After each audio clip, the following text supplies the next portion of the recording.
TVC, a TV do Correio da Manhã.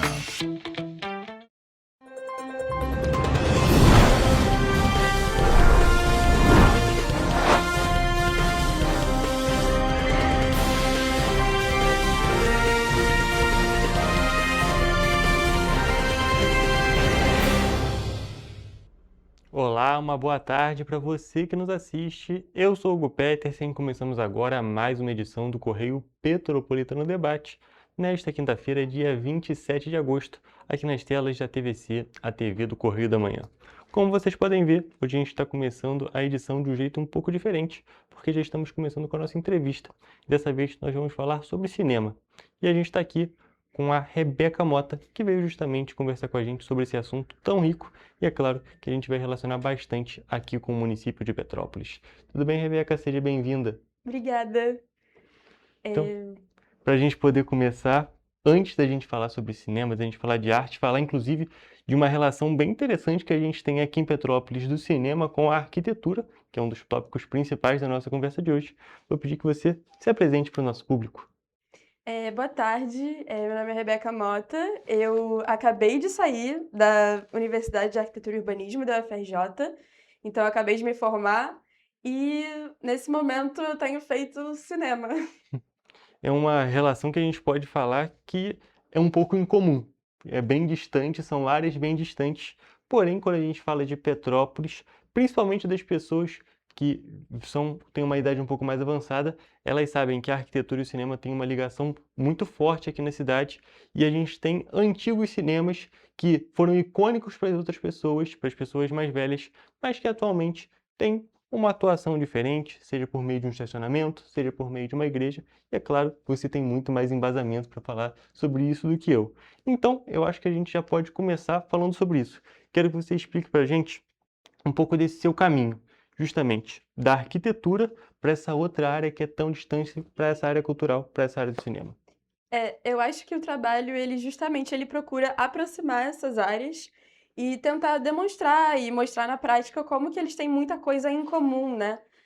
Tanto, por exemplo, uma área que é uma interseção, né? Uma sub-área que é uma interseção é a cenografia, né? A construção de estruturas para você ter um pano de fundo artístico ali por trás, né? Então, o conhecimento de perspectivas, né? Pesquisa histórica, fotografia e, sobretudo, cidade, né? A faculdade de arquitetura ela é acompanhada do urbanismo, então ela é acompanhada de uma ciência sobre a cidade, né? Então, ter Petrópolis como um laboratório foi a base dessa pesquisa, né? Que junta o cinema, a arquitetura e, sobretudo, outros assuntos mais subjetivos, como o imaginário urbano, né? Imaginar o futuro, utopias urbanas, enfim. E é um ponto bem interessante que foi justamente esse tópico diferente que a gente está destacando aqui, justamente porque são coisas que normalmente não são relacionadas. É claro, tem uma questão técnica que tem sim, como você está dizendo, essa relação, mas que foi esse tópico diferente que foi justamente o seu trabalho final, o seu trabalho de finalização de graduação, não é mesmo, o TFG? Sim, exatamente, o TFG. E exatamente essa questão em comum, né? Tem muitos alunos da arquitetura que têm se interessado por cinema, né? Eu acabei descobrindo né, no meio desse processo que a própria UERJ aqui de Petrópolis tem um cineclube, né? Então é muito interessante a gente investigar filmes que falam sobre arquitetura, né? Filmes antigos como Metrópolis, né? Dos anos 30 ali, enfim. Filmes atuais que estão saindo, filmes sobre o Copan, por exemplo, de São Paulo, né? Então, eu acho que o filme também, e a pesquisa sobre ele, traz essas interseções da ficção, né? O documentário, ele não é jornalismo, né? O documentário, ele abre portas para a imaginação e diversas interpretações a partir do espaço, da exploração, enfim. Perfeito. Então a gente vê que realmente é uma porta que vem se abrindo, justamente tem muita gente saindo de uma área indo para outra, ou na realidade não saindo de uma área para ir para outra, mas trabalhando na outra área, ainda assim, dentro das especificidades, dentro das especializações, justamente desse meio da arquitetura. Mas agora, para a gente citar aqui Petrópolis, falar sobre o município, eu já adiantei alguns pontos, justamente dessa questão dos cinemas e da atual utilização desses espaços. Queria que você abordasse e falasse mais um pouco sobre isso. Sim, eu acho que o ponto de partida do projeto foi muito uma piração sobre a questão da Igreja Deus é Amor, né, que era o Cinema Petrópolis. Então eu fui pesquisando e fazendo uma pesquisa meio anti-horária dessa edificação e desse espaço, Então eu fui vendo que antes de ser igreja, ele ficou por quase 2 décadas fechado, né? Então a presença da igreja, ela mantém aquele espaço assim vivo, né, ali para a comunidade e também mantém a arquitetura, né? Ele é cuidado de alguma forma, é melhor do que ele se tivesse fechado, né? E acho que o Cinema Petrópolis foi fechado nos anos 90, né? Ele começou a atividade ali nos anos 50, 60, que foi o ápice, e ele continuou até os anos 90, até fechar as portas. E antes mesmo, né, em 1930, né, entre 20 e 30, teve uma demolição de um sobrado que tinha ali, que era o Teatro Xavier, que depois virou Teatro Petrópolis, né? Então, teve essa demolição nos anos 20 para construção do prédio Art Deco ali que a gente tem hoje em dia. Então é legal ver a história que tem antes, né? Então são como se fosse uma pesquisa com 3 tempos históricos e eu ali meio que na embolada do tempo, né? E quanto mais você vai investigando, mais você vai imaginando as pessoas, você vai pesquisando fotografias, você vê as roupas eram diferentes, os costumes. Então é uma coisa que foi muito curiosa. Mas eu tentei gravar lá, fazer entrevistas e tal, mas não me foi permitido, assim.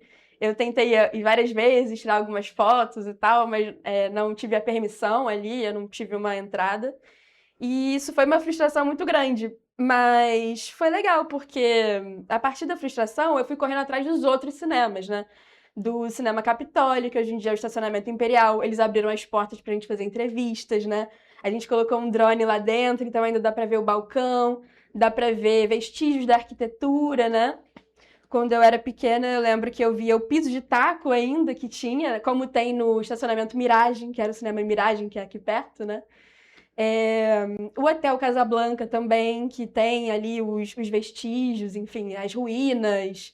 Tem alguns objetos também. Eu encontrei um gramofone super antigo, uma calculadora.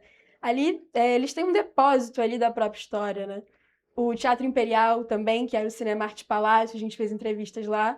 E eles ainda têm os projetores. O Mirage ainda tem os projetores, então, para a criatividade foi uma alimentação criativa mesmo, entrar em contato, né, com esses espaços.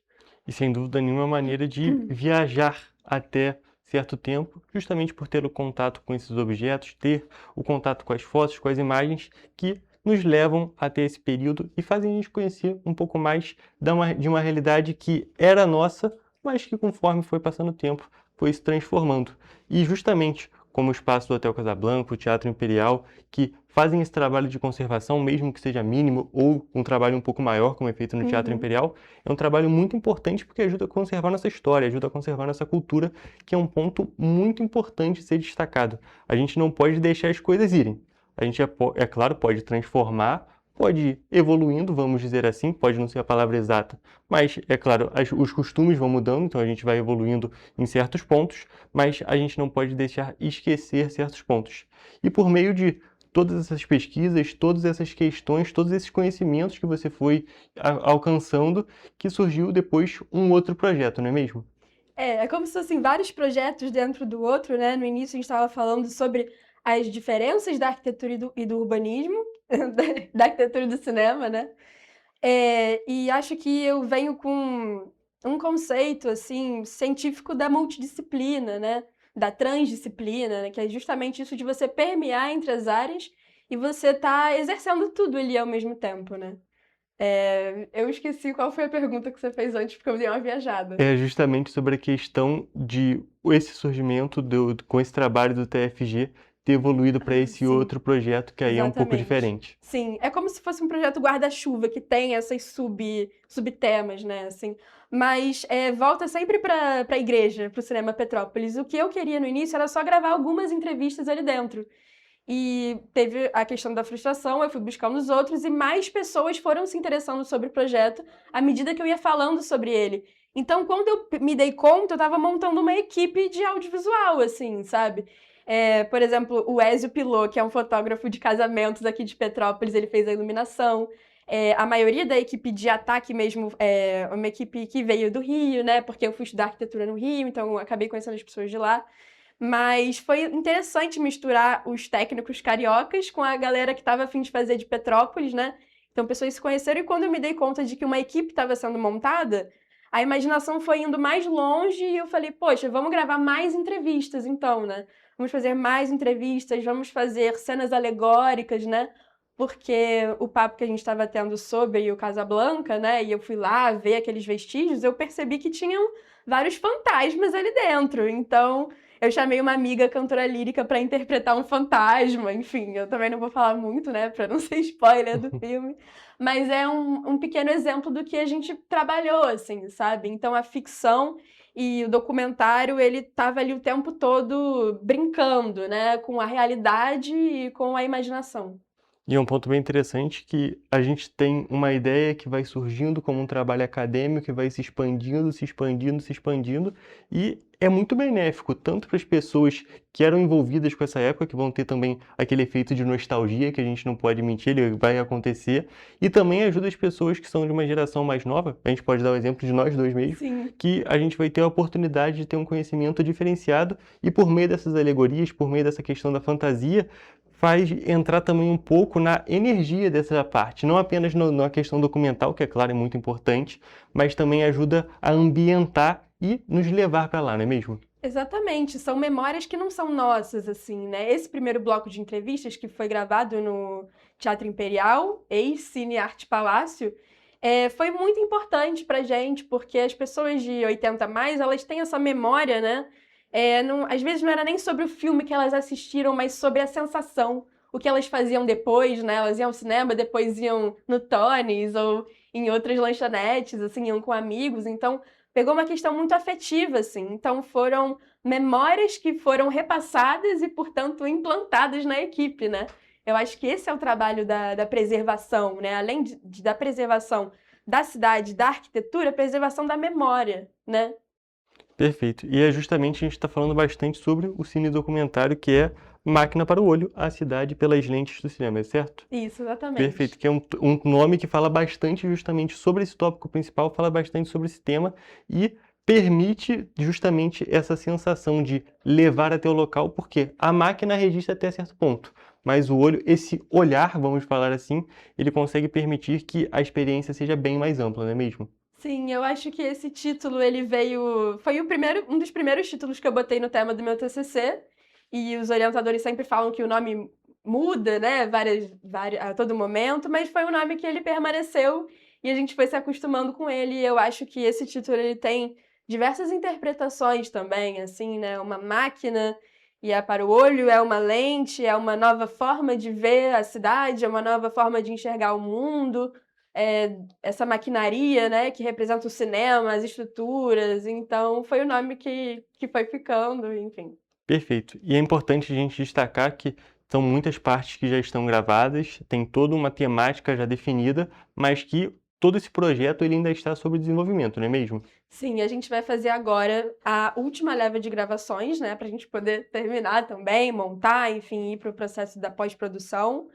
E é isso, a gente tá indo para a segunda parte dessas gravações e estamos em busca de apoio financeiro, porque esse projeto, a base dele é um financiamento coletivo, então muitas pessoas do comércio ajudaram, porque além de ser um projeto sobre os cinemas, ele acabou se desdobrando para a questão do comércio da cidade, né. A minha família é toda do comércio e a minha mãe, ela fechou a loja dela há pouco tempo, né, ela tinha uma loja na rua, só que não suportou, assim. Então acho que ela é um exemplo de muitas lojas que estão fechando, assim, né. Lojas tradicionais estão se fechando, então isso me faz questionar tudo, como que tá muito interligado, né, porque quando a gente fala de cinema de rua, a gente fala de rua e, portanto, de toda a dinâmica, enfim. Então é uma coisa que me preocupa, assim. Então, a questão do comércio, ela também é falada no filme de alguma maneira, assim, né? Dessa decadência, dessas ruínas e tal. Então, é um assunto em comum, assim.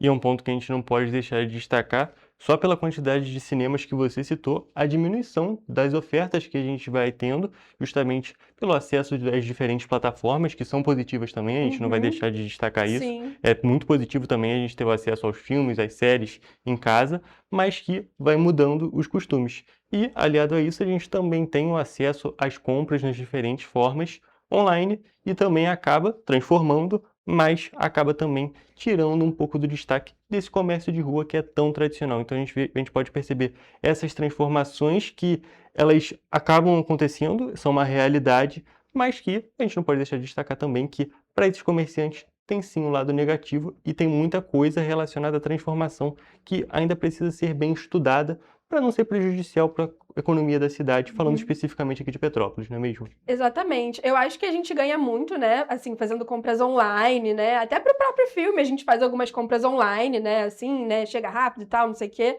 coisas mais industrializadas, né, pasteurizadas, né, e assim como os streamings, né, eu acho que é um ponto em comum. Mas eu acho que o que a gente perde é muito maior, assim, que é a vivência, né, eu sempre vem na minha memória a loja da minha mãe. Ela vendia calçados e acessórios.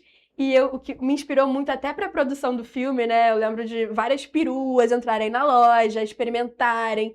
Sabe, você tinha uma vivência ali, um prazer de fazer a compra, de ter um bom atendimento, sabe? Um atendimento de qualidade. Eu acho que isso conversa muito com a vivência do cinema. É sobre a cidade em si, o funcionamento dela, a cidade como um organismo vivo.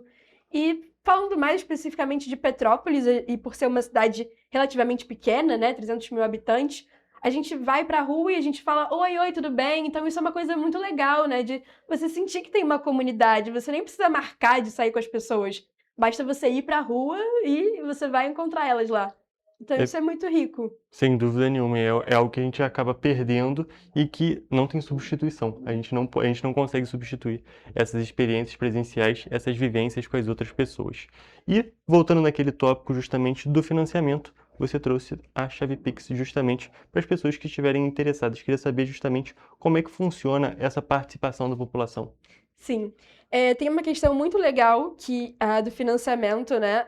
Tem um valor recomendado que é de 50 a 350 reais. E você, dentro desse valor, você pode ter a logo do seu filme, a logo do seu negócio, empresa, instituição, nos créditos do filme. Porque quando a gente coloca todas as logos juntas, a gente consegue mostrar a força do coletivo. Se todo mundo dá um pouquinho, dá pra gente fazer um filme, né? Um documentário.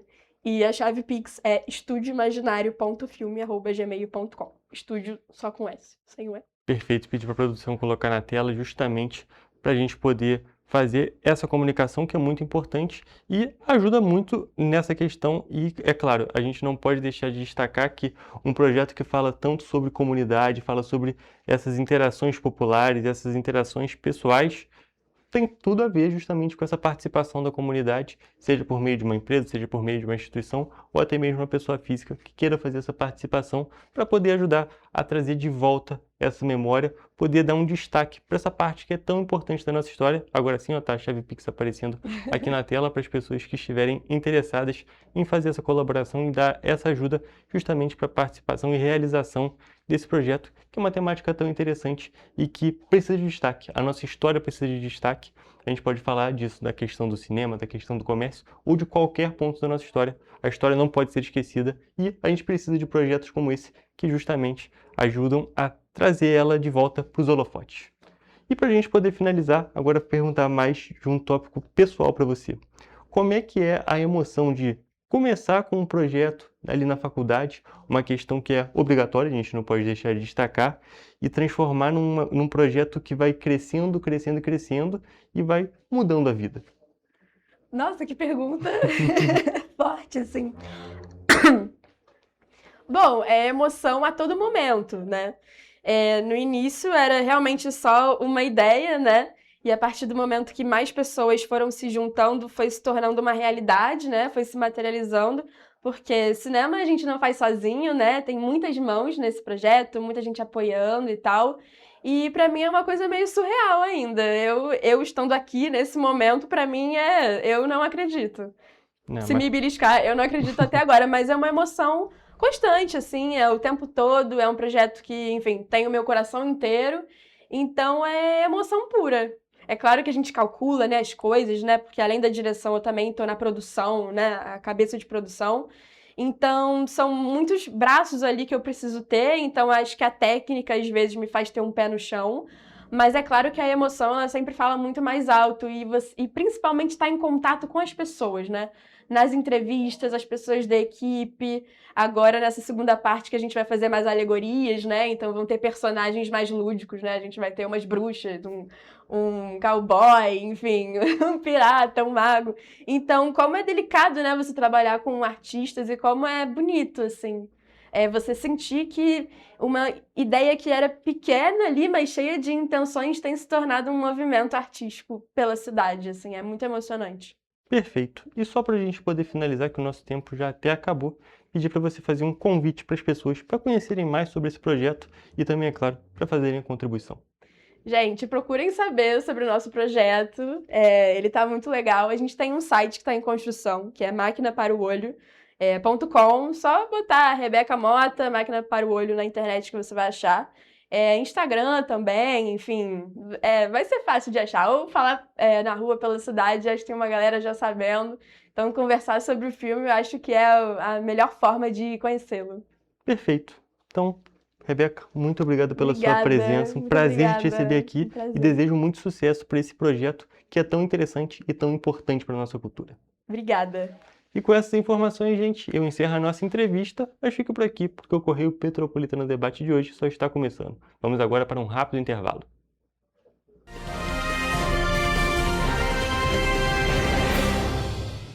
Petrópolis, uma cidade histórica, que agora tem um novo ponto de conexão. O Correio Petropolitano se renovou e leva o que de mais importante acontece na cidade, de maneira mais ágil e acessível. Acesse as notícias de Petrópolis de maneira rápida e prática, onde quer que você esteja. Fique por dentro dos acontecimentos da cidade, da política, da cultura e muito mais. Correio Petropolitano. A informação de qualidade a um clique de distância. Acesse www.correiopetropolitano.com.br. Para ter mais qualidade de vida, conte com a maior rede de academias de Petrópolis. Aqui na Corper, com uma mensalidade, você utiliza todas as unidades: Centro, Bingen, Itamaraty e Itaipava. Com planos a partir de R$ 98,00, a academia oferece ambientes modernos para você cuidar da sua saúde com segurança. Os espaços contam com dezenas de aparelhos de musculação, diversos equipamentos para aeróbico e funcional, além, é claro, de profissionais qualificados e uma extensa grade de aulas coletivas, que inclui dança, bike, jump, wolf fit, step fit, entre outras. Nossas estruturas são equipadas com salas de musculação e aulas coletivas, salas de avaliação física e nutricional, vestiários e estacionamentos amplos. Venha nos fazer uma visita e surpreenda-se!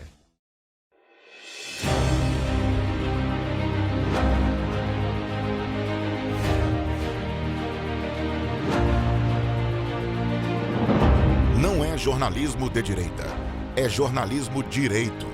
Correio Petropolitano. Tudo que seu jornal não deveria ter deixado de ser. Todos os dias, em uma banca perto de você.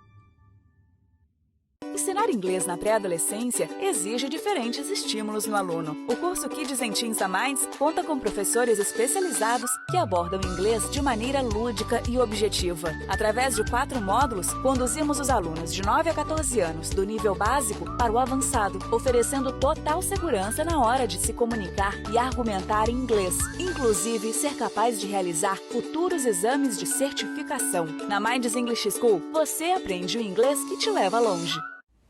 Você já pensou sobre o que é ser petropolitano? Ser petropolitano é viver a história e viver na história. É tratar Dom Pedro II e a Princesa Isabel como vizinhos. Ter uma natureza incomparável e ter um ar serrano que os turistas adoram. É também, às vezes, ter todas as estações do ano em um só dia.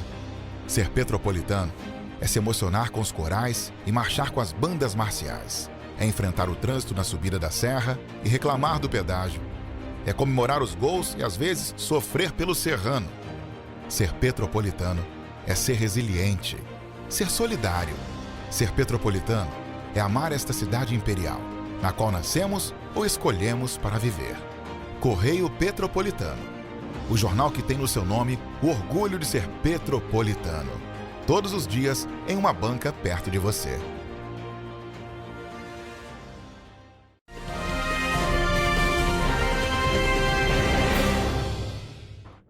Estamos de volta com o Correio Petropolitano Debate, agora é meio-dia e 26 e vamos para a parte das nossas notícias petropolitanas do programa de hoje. E olha só, gente, as divergências entre a Prefeitura de Petrópolis e o Sindicato Estadual dos Profissionais de Educação, CEP, dificultaram um acordo para garantir a continuidade dos serviços da rede municipal de ensino.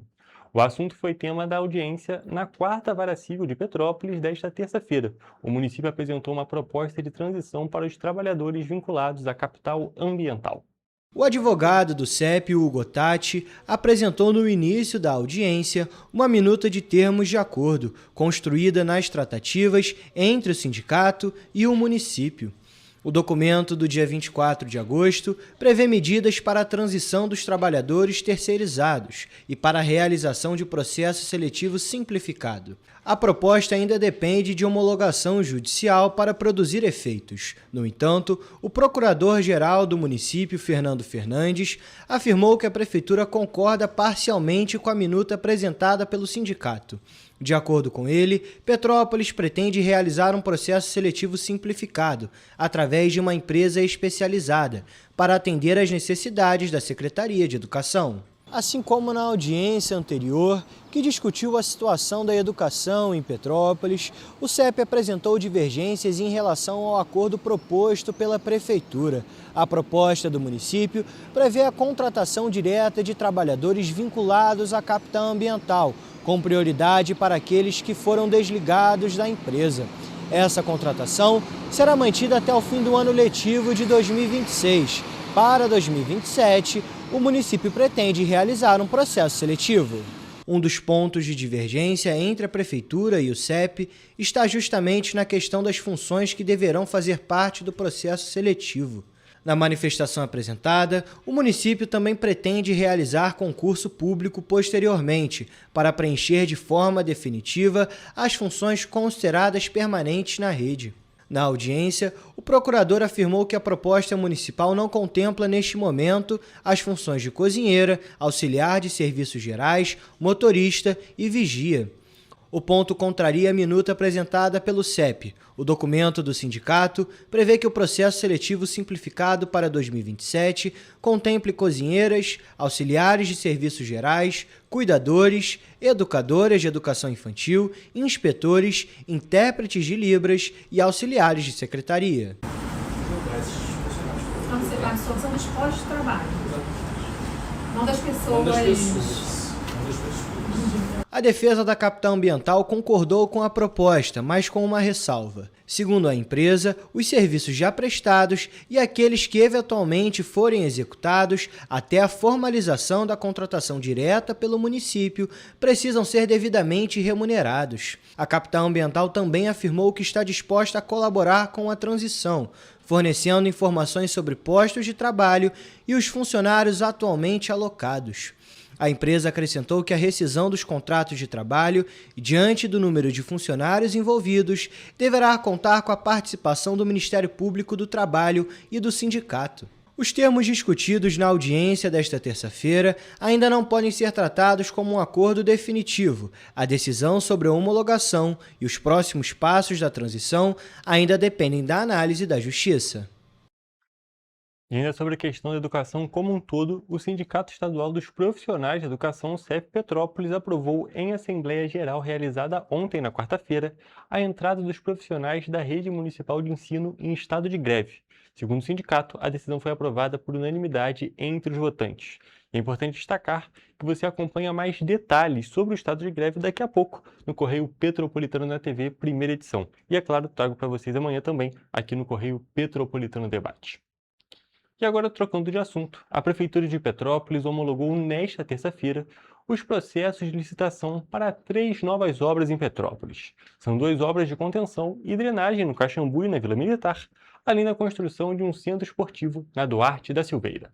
Os 3 serviços homologados para serem realizados na cidade, somados, representam um investimento com recursos federais de mais de 8,5 milhões de reais no município de Petrópolis. Obras de contenção. Pessoal, estou aqui hoje assinando 3 processos importantes na Prefeitura. 2 processos são de obras de contenção, um na Rua Itália e o outro lá no Morro do Pinto, no Caxambu. Na Rua Itália, na Vila Militar, serão feitas barreiras inelásticas, uma estrutura para a estabilização do talude, reconstrução de acessos por escadaria, pavimentação e alargamento de calçada, além da instalação da rede de drenagem. A obra é fruto de um convênio do município para receber verbas do Ministério das Cidades. Já no Caxambu, na Rua Valdemar Ferreira da Silva, na localidade conhecida como Morro do Pinto, serão construídos 3 muros de contenção, revestimento do talude com concreto para garantir a estabilidade da encosta e sistema de drenagem, incluindo uma descida d'água em degraus, galerias pluviais e uma caixa de passagem. Os 2 processos já foram licitados, a gente está homologando ele aqui agora para ter ordem de início. Em meio às obras de contenção realizadas na cidade, um outro projeto foi homologado e faz parte do programa Arenas Brasil, uma iniciativa do Ministério do Esporte que integra o PAC Seleções. O 3º processo do nosso centro esportivo na Duarte da Silveira, que foi do PAC. Na Duarte da Silveira será feito um centro esportivo com campo de futebol society com grama sintética, quadra de basquete 3x3, pista de caminhada e parquinho infantil, além de serviços de urbanização, paisagismo e infraestrutura complementar. Nosso PAC nós conseguimos conquistar no ano passado, lá no Duarte da Silveira, será iniciado também logo após as eleições. E agora a gente temos uma pergunta da CPTrans para a população. Por acaso tem algum veículo abandonado na sua rua? É importante saber que os veículos abandonados ocupando as vias públicas podem trazer riscos à segurança, além de contribuir para a sujeira e a degradação do espaço urbano. No vídeo que a gente vai acompanhar daqui a pouquinho, a CPTrans mostra como fazer a denúncia e todo o passo a passo do processo de remoção. Vamos conferir. Viu um veículo abandonado na sua rua e não sabe o que fazer? Hoje a CPTrans te explica. O primeiro passo é realizar a denúncia e o jeito mais fácil é pela Bibi, onde com poucas mensagens no WhatsApp você já registra o caso. Depois da denúncia, nossos agentes vão até o local para verificar a situação do veículo. Ele precisa estar em via pública e apresentar características de abandono, como vegetação crescendo em volta do veículo, pneu murcho, peças faltando, deterioração, entre outras características. Confirmando o estado de abandono, colamos o decreto e o proprietário tem 7 dias para remover o veículo do local. A partir daí, a CPTrans já pode realizar a remoção, para liberar o espaço na via e retirar um veículo que esteja prejudicando moradores e o trânsito local. Além disso, o abandono pode gerar acúmulo de lixo e água parada, trazendo riscos à saúde e à segurança. Ficou alguma dúvida? Comenta aqui embaixo que a gente ajuda. E agora, trocando de assunto, a Prefeitura de Petrópolis vai levar o CRAS itinerante para o Batalhar nesse sábado, dia 29 de agosto. Os moradores vão poder aproveitar serviços oferecidos pela Secretaria de Assistência Social e por outros órgãos parceiros na quadra da comunidade, entre as 9 da manhã e as 3 horas da tarde. O atendimento é gratuito e não é necessário fazer agendamento. Vale destacar que o CRAS itinerante facilita o acesso dos moradores aos serviços realizados normalmente no Centro de Referência de Assistência. A iniciativa já passou por Estrada da Saudade, Independência e Quitandinha com grande sucesso. Mais de 1.700 atendimentos foram realizados nessas edições em outras localidades. Durante o CRAS itinerante, a Secretaria de Assistência Social vai oferecer serviços de inclusão e atualização do Cadastro Único, que é a porta de entrada para obter benefícios sociais. Para isso, basta levar documento de identificação, CPF, certidão de nascimento ou casamento, título de eleitor, comprovante de endereço e comprovante de matrícula escolar para crianças e jovens de até 17 anos. Também será realizado atendimento técnico e orientações sobre benefícios sociais e atividades do programa Criança Feliz. E, é claro, mais detalhes sobre essa ação você encontra lá no site da Prefeitura, petropolis.rj.gov.br, e também, é claro, no nosso site correiopetropolitano.com.br, porque são diversas ações realizadas justamente nesse dia lá na Batalha Arte e também em todas as edições do CRES Itinerante realizadas aqui em Petrópolis. E agora, para finalizar a parte petropolitana do programa de hoje, acontece neste domingo, dia 30 de agosto, a Confraternização Espírita Petropolitana 2026, um evento que promete promover união, espiritualidade e conhecimento. O evento é gratuito e aberto para todo o público e acontece na União Espírita Allan Kardec e vai contar com apresentações musicais, sorteio de livros e uma palestra de Rafael Papa sobre mediunidade. O evento vai começar às 9 da manhã, vai terminar às 13 horas. Nós vamos abrir o evento com o coral da UMEP, que vai cantar umas 6, 7 músicas. Depois da ambientação musical realizada pelo coral da União Municipal Espírita de Petrópolis, a UMEP, chegou o momento da palestra com o psicólogo espírita Rafael Papa. O Rafael Papa, um palestrante, médium, escritor espírita, que vai falar sobre mediunidade. A edição da confraternização deste ano tem o tema Jesus e a mediunidade a serviço do amor. A programação do evento é gratuita e aberta para todas as pessoas, seja para aquelas que frequentam o meio espírita ou para aquelas que desejam conhecer mais sobre a doutrina. E depois vamos ter um grande período, 40 minutos de lanche, de coffee break, né? Que o pessoal poder se conversar à vontade, bater papo, abraçar, porque é uma confraternização, né? Após o momento de promoção da união e da convivência, os holofotes do evento voltam para Rafael Papa, mas desta vez por meio da interação com as pessoas presentes. O Rafael vai responder perguntas sobre o assunto que ele expôs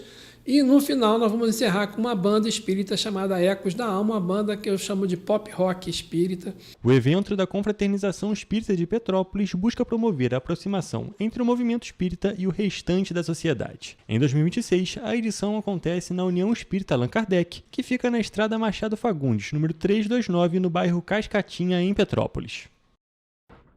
E com essas informações, como já havia adiantado, nós encerramos a parte petropolitana do programa de hoje. Vamos agora para um rápido intervalo, mas fique por aqui, porque ainda tem Correio Petropolitano Debate nesta quinta-feira.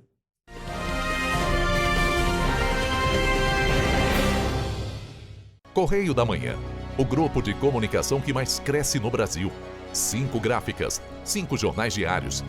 Correio da Manhã, Correio Nacional, Distrito Federal, Sul Fluminense, Petropolitano e agora Correio da Manhã São Paulo.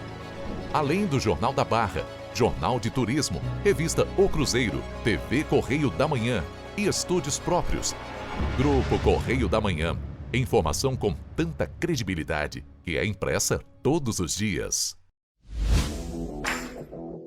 Para ter mais qualidade de vida, conte com a maior rede de academias de Petrópolis. Aqui na Corper, com uma mensalidade, você utiliza todas as unidades: Centro, Bingen, Itamaraty e Itaipava. Com planos a partir de R$ 98,00, a academia oferece ambientes modernos para você cuidar da sua saúde com segurança. Os espaços contam com dezenas de aparelhos de musculação, diversos equipamentos para aeróbico e funcional, além, é claro, de profissionais qualificados e uma extensa grade de aulas coletivas, que inclui dança, bike, jump, wolf fit, step fit, entre outras. Nossas estruturas são equipadas com salas de musculação e aulas coletivas, salas de avaliação física e nutricional, vestiários e estacionamentos amplos. Venha nos fazer uma visita e surpreenda-se!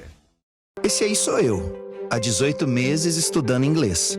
Cada passo no aprendizado foi uma porta que se abriu para o meu futuro. Sabe o conhecimento que você desenvolve hoje? Ele é a chave para novas oportunidades incríveis do amanhã. É o equilíbrio perfeito entre aprender e aproveitar cada momento dessa jornada empolgante. E agora, aqui estou eu, na minha tão sonhada vaga em uma multinacional. O inglês abre portas. Fale Minds. Sem você, o jornal não funciona. Você viu um problema no seu bairro? Uma rua em condições de abandono, um acidente ou até um vazamento de água? Filme, fotografe ou escreva. A sua denúncia pode virar reportagem na TV. E quando você denuncia, a gente vai até você. Estamos aqui para cobrar respostas das autoridades. Porque cada voz conta e faz diferença. Queremos mostrar o que afeta o seu dia a dia. Nos ajude a mostrar a realidade de onde você vive. Denuncie pelo WhatsApp DDD 24 99248 3167. TV Correio da Manhã. Jornalismo por você e com você.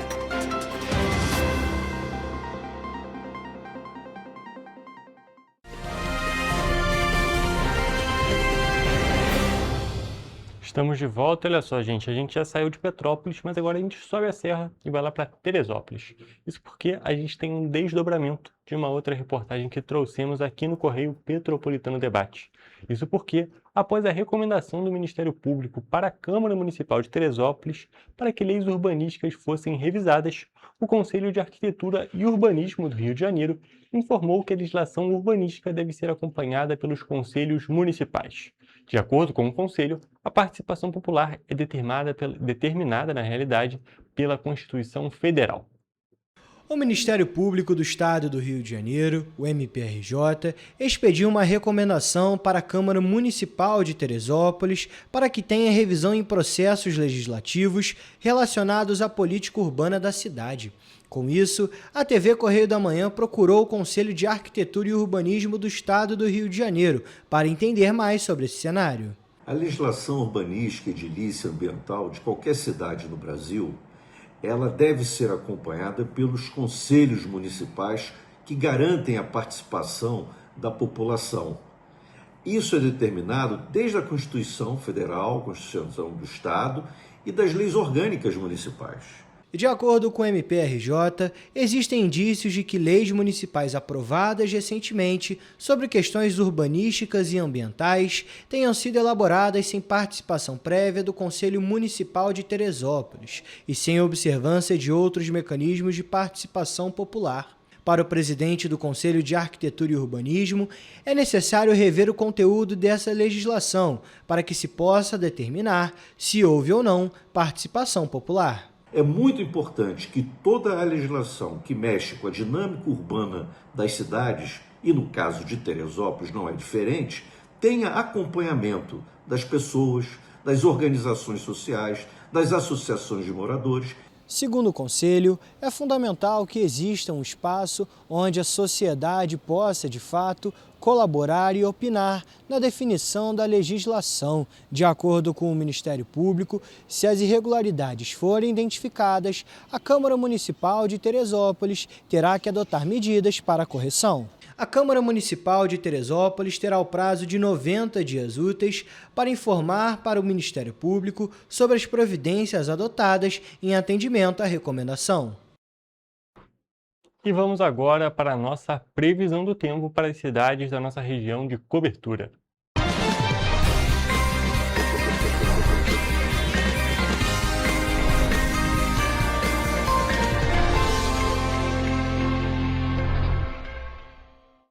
Olha só, gente, a previsão apontava que esta quinta-feira seria de chuva e instabilidade em toda a nossa região de cobertura.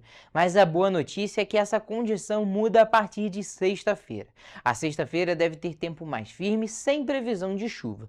O sol aparece entre muitas nuvens, com períodos de céu nublado em algumas cidades. Além disso, os termômetros começam a subir e as temperaturas ficam mais altas em relação aos últimos dias. À noite, há previsão de nevoeiro em alguns pontos da região, mas também sem previsão de chuva. Mas agora, detalhando a nossa previsão de cidade por cidade, em Nova Friburgo, a sexta-feira vai ser de sol com muitas nuvens e com períodos de céu nublado. E à noite, há previsão de formação de nevoeiro, aquele tradicional russo. As temperaturas variam entre a mínima de 14 e a máxima de 23 graus. Agora em Teresópolis, o dia vai ser de sol com muitas nuvens e períodos de céu nublado. À noite, o céu fica com muitas nuvens, mas como eu adiantei, não há previsão de chuva. Os termômetros variam entre a mínima de 16 e a máxima de 24 graus. Aqui em Petrópolis, a sexta-feira também vai ser de sol com muitas nuvens, também com períodos de céu nublado. E à noite deve se formar o russo, mas o tempo permanece firme. As temperaturas podem variar entre 16 e 25 graus. E agora, mudando de região e indo para o centro e sul do estado, em Paraíba do Sul, a sexta-feira vai ser de sol com muitas nuvens durante o dia e com períodos de céu nublado. E à noite, a previsão é de poucas nuvens e também com tempo firme. Os termômetros variam entre a mínima de 18 e a máxima de 27 graus. E para finalizar nossa previsão, em Três Rios, a sexta-feira também vai ter sol com muitas nuvens durante o dia e períodos de céu nublado. À noite, o céu fica com poucas nuvens e o tempo deve continuar firme. As temperaturas variam entre a mínima de 18 e a máxima de 27 graus. E assim, a gente finaliza a nossa previsão do tempo para as cidades da nossa região de cobertura.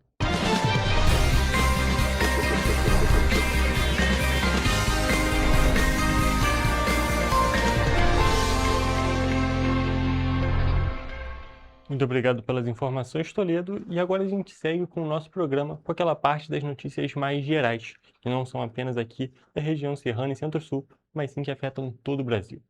Isso porque mulheres em situação de violência e mães atípicas de todo o país passam a ter teleatendimento psicológico pelo Sistema Único de Saúde, o SUS. Ao todo, serão disponibilizadas até 100 mil consultas por mês. Além das mulheres com 18 anos ou mais que vivenciam situações de violência física, psicológica, sexual, patrimonial ou moral, a assistência por videochamada abrange aquelas com sobrecarga de cuidado não remunerado, por exemplo, de pessoas com deficiência, de familiares neurodivergentes ou com doenças raras. O objetivo do atendimento psicológico remoto é oferecer um espaço seguro e sem julgamentos para compreender a situação vivida pelas pacientes e construir estratégias de proteção, cuidado e bem-estar. O teleatendimento integra a ação Agora Tem Especialistas em Saúde Mental para Mulheres do Ministério da Saúde, em parceria com a Agência Brasileira de Apoio à Gestão do SUS, a AGSUS. O serviço gratuito pode ser acessado por meio do aplicativo Acolhe Mais, localizado na página inicial do aplicativo Meu SUS Digital ou no site. Vale destacar que é necessário fazer o login por meio da conta gov.br. E não é necessário o encaminhamento prévio por outra unidade pública de saúde ou apresentar qualquer documentação que comprove a situação de violência, vulnerabilidade ou a condição de cuidadora sem remuneração. Primeiramente, a mulher interessada deve fazer o cadastro com preenchimento do formulário online e responder às perguntas do acolhimento digital. Após o envio da solicitação de teleatendimento psicológico, a equipe de profissionais fará a avaliação das informações e o retorno da paciente deve acontecer em até 24 horas. Feito o agendamento, a usuária vai receber a confirmação da consulta, orientações, lembretes e o link para a videochamada. Os atendimentos ocorrem de segunda a sexta-feira, das 8 horas da manhã até as 8 horas da noite no horário de Brasília, e aos sábados, de 8 horas da manhã até as 2 horas da tarde. Vale destacar que a jornada prevê acolhimento inicial e acompanhamento psicológico com ciclos de até 10 sessões e a possibilidade de renovação quando houver necessidade. A proposta é que a mesma psicóloga acompanhe a usuária ao longo do processo, favorecendo assim a construção de vínculo. E agora, trocando de assunto, a gente parte para o ponto da economia. Isso porque a prévia da inflação ficou negativa em agosto e registrou o menor resultado para o mês desde 2022. O IPCA 15 recuou 0,40%, influenciado principalmente pelo desconto do bônus do Itaipu na conta de luz e pela queda nos preços dos alimentos. O resultado foi divulgado nesta quinta-feira pelo IBGE. O Índice Nacional de Preços ao Consumidor Amplo 15, o IPCA 15, registrou retração de 0,40% em agosto.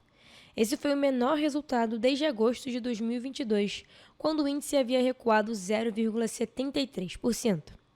Em julho, a prévia da inflação tinha registrado alta de 0,06%. Com o resultado de agosto, o IPCA 15 acumula alta de 4,24% nos últimos 12 meses. Entre os principais responsáveis pela queda está a energia elétrica residencial. O preço da conta de luz recuou 6,25% e teve o maior impacto individual sobre o índice, contribuindo com uma redução de 0,26 ponto percentual. A queda está relacionada ao bônus de Itaipu, desconto concedido aos consumidores na conta de energia. Dos 9 grupos de produtos e serviços analisados pelo IBGE, 5 registraram queda de preços em agosto. Em alimentação e bebidas, a redução foi de 0,57%, com impacto de menos 0,12 ponto percentual. Já o Grupo Habitação teve queda de 1,41%, responsável por menos 0,22 ponto percentual. Vestuário recuou 0,20%, enquanto transportes apresentou queda de 1%. Os demais grupos tiveram pequenas altas. Artigos de residência subiram 0,04%. Saúde e cuidados pessoais, 0,40%, despesas pessoais, 0,66% e educação, 0,46%. O grupo comunicação teve queda de 0,02%. Na alimentação, os preços dos produtos consumidos dentro de casa ficaram 0,97% mais baratos. Entre os alimentos que mais recuaram estão o tomate, com queda de 27,38%, a batata inglesa, que ficou 25,14% mais barata, e a cenoura, com redução de 17,5%. O café moído também apresentou queda de 2,31%. Nos transportes, a principal contribuição veio das passagens aéreas, que ficaram 13,30% mais baratas no período. Os combustíveis também ajudaram a reduzir o índice, com queda média de 1,43%. O etanol recuou 3,63%, a gasolina caiu 1,23% e o óleo diesel teve redução de 0,71%. O IPCA 15 utiliza basicamente a mesma metodologia do IPCA, considerado a inflação oficial do país e utilizado como referência para a política de metas de inflação.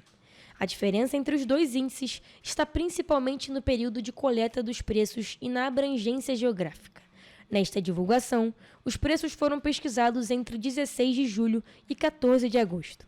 O IPCA 15 considera uma cesta de produtos e serviços consumidos por famílias com renda entre 1 e 40 salários mínimos. O índice acompanha 367 produtos e serviços em 11 localidades do país. Já o IPCA, além dessas regiões, inclui outras 5 localidades.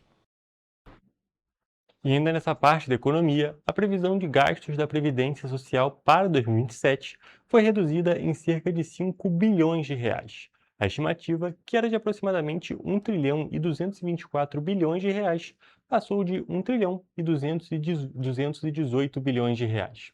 Mesmo com a revisão para baixo, o valor representa uma alta de 7,92% em relação à estimativa de gastos para 2026, que é de 1 trilhão e 129 bilhões de reais. Os novos números serão usados na elaboração do Projeto de Lei Orçamentária Anual de 2027, que deve ser enviado ao Congresso Nacional até a próxima segunda-feira, dia 31. A nova estimativa foi aprovada por unanimidade pelo Conselho Nacional de Previdência Social. A revisão das despesas ocorre em meio às ações do governo para reduzir a fila de pedidos de benefícios que aguardam análise do Instituto Nacional do Seguro Social. Segundo o Ministério da Previdência Social, a fila caiu de 1.800.000 requerimentos em junho para cerca de 1.550.000 no fim de julho. No acumulado do ano, a redução chega a 74%. Essa diminuição, no entanto, tem impacto direto sobre os gastos públicos, já que a análise e a concessão de mais benefícios aumentam as despesas da Previdência. A maior parte dos recursos previstos para 2027 será destinada ao pagamento de benefícios previdenciários, como aposentadorias e pensões. A estimativa para essa despesa é de 1 trilhão e 161 bilhões de reais, uma alta de 8,76% em relação aos 1 trilhão e 67 bilhões de reais projetados para 2026. A previsão anterior para o pagamento de benefícios em 2027 era de 1 trilhão e 166 bilhões de reais. Com a revisão, a estimativa foi reduzida em aproximadamente 5 bilhões e 250 milhões de reais. Outras despesas previdenciárias também foram projetadas para o próximo ano. A compensação previdenciária deve somar 8 bilhões e 113 milhões de reais, uma alta de 2,9%. Já as despesas com sentenças judiciais devem chegar a 49 bilhões e 391 milhões de reais, uma queda estimada de 8,08%. O Conselho Nacional de Previdência Social também reduziu a previsão de despesas obrigatórias da Previdência para 2026. O valor passou de aproximadamente 1 trilhão e 136 bilhões para 1 trilhão e 129 bilhões de reais, uma redução de 6 bilhões e 474 milhões de reais. Segundo o Conselho, a redução está relacionada, entre outros fatores, a parâmetros mais conservadores utilizados nas projeções. Os resultados financeiros mais recentes também têm indicado despesas abaixo das estimativas anteriores. Ainda existe a possibilidade de uma nova redução da previsão de gastos para 2026 até o fim do ano. Com a revisão para 2027, o governo passa a ter um espaço orçamentário de aproximadamente 5 bilhões de reais, que poderá ser considerado na elaboração do projeto de lei orçamentária do próximo ano. Os números revisados serão encaminhados ao Ministério do Planejamento e Orçamento e vão servir de base para a elaboração da proposta orçamentária de 2027. O projeto deve ser enviado ao Congresso Nacional até o dia 31 de agosto. E com essas informações, nós encerramos a parte de notícias e também o programa de hoje. Muito obrigado pela sua audiência e até a próxima.